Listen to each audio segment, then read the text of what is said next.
Ghanaian. Okay, so what is your expectation for today?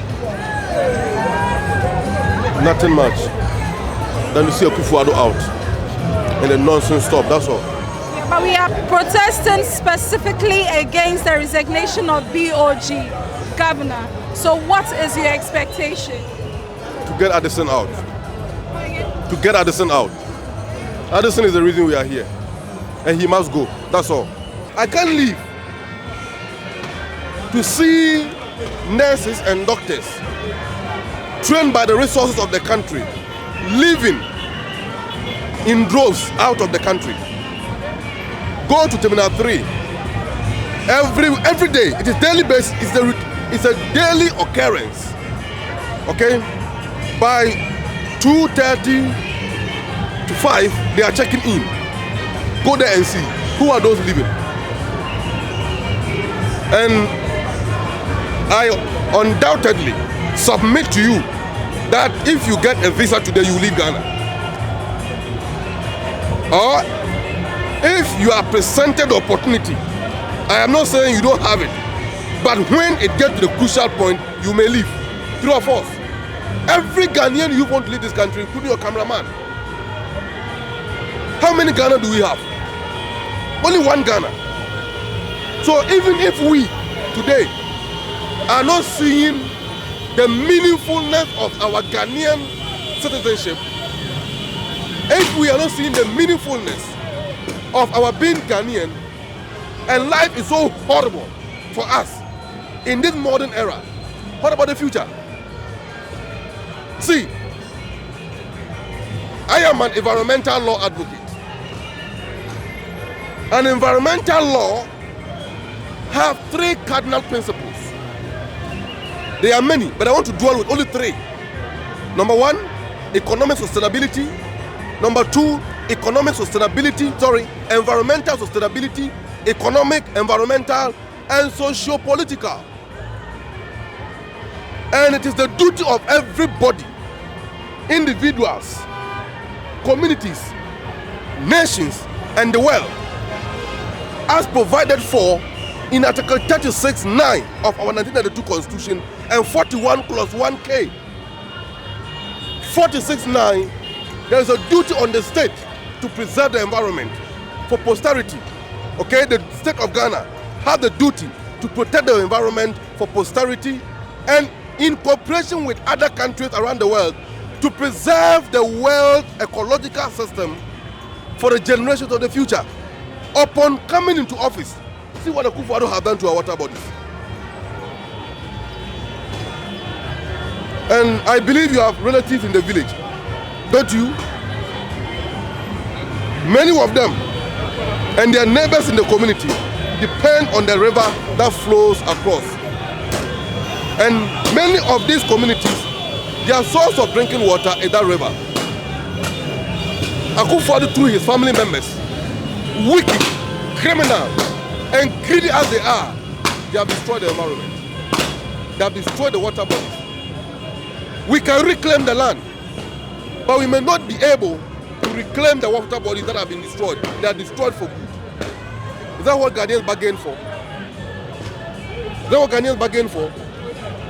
Besides that, the major problem facing the youth today, the reason for which many of our contemporaries are leaving the shores, is that there is a hard conditions economically in the country, coupled with unemployment. Many of you cannot make ends meet. Are you married? Are you not ready to marry? Very well. But why are you not married? Is it because you haven't met the men? They are there. Every man calls you when you go out, right? You are a lady. But are they able to provide your needs? Many of our future mothers, this is very serious. Many of our future mothers, the mothers of the next generation, are doing hookups on WhatsApp, on Facebook, all the social media platforms. They are selling themselves. Is that how we want our country to be?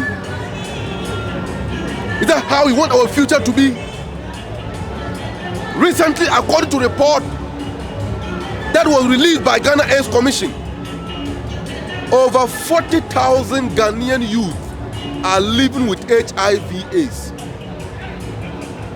And this HIV/AIDS is a killer disease which have the potency to wipe humanity. That is why nations have attached seriousness to it. And the reason for the rise of the infection is related to economic conditions. Notable among them is the cause that have led to professional prostitution proliferation. Sex industry is booming in Ghana. Why is it so? Why is it so? And the Akufo-Addo, above all, is doing nothing. When he is suffocating the aged, the pensioners, by denying them their pension, by denying them their bonds, their coupons rate, their matured coupons rate, and killing them gradually, he is at the same time increasing dialysis costs at Korle Bu. He is at the same time unable to provide essential medication to save babies in the hospitals. Okay? He cannot provide that. He is not building hospitals. And the sad thing is that he is compounding debt. He came and met a national debt of 120 billion. Now, our national debt have crossed 700 billion. All these monies have not been invested in the Ghanaian economy. It has gone to create a comfortable life for Akufo-Addo and his family. So, did we bring them to power to come and kill us?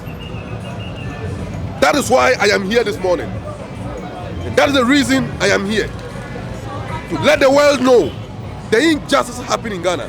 And I am wondering why the youth, millions in our numbers, have decided to allow this short man, this ball-shrinking, competent and useful old man, to drag all of us to this level.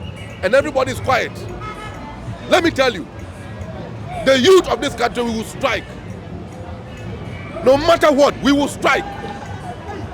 In 1979, it was the military junta led by Jerry Rawlings. The revolt was against the senior officers in the Ghana Armed Forces. The spillover was what came to their collaborators within the civilian populace, notably the criminal entrepreneurs in the system who were fleecing the country to make money for themselves to the detriment of the masses. But the next revolt will be a popular revolt of the youth.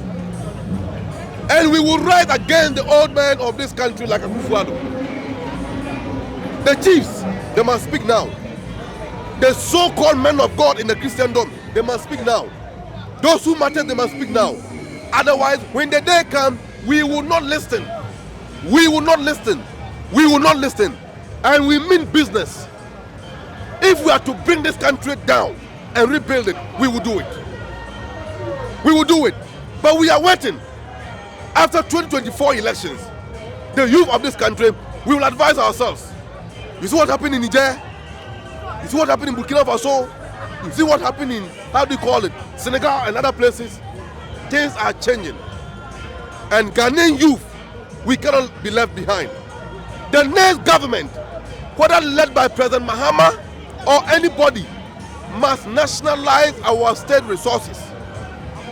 We should protest as a youth against any government who will come and ship raw materials to the colonial metropolis to create jobs there, only for us to go and queue at the embassies here, pay fees, unrefundable fees, just to secure visa and go there to become laborers. Meanwhile, the resources were taken here to feed those industries, creating that artificial jobs. We must save Ghana and save it now. That's why I'm here. I am not angry and I'm not hungry. Thank you very much.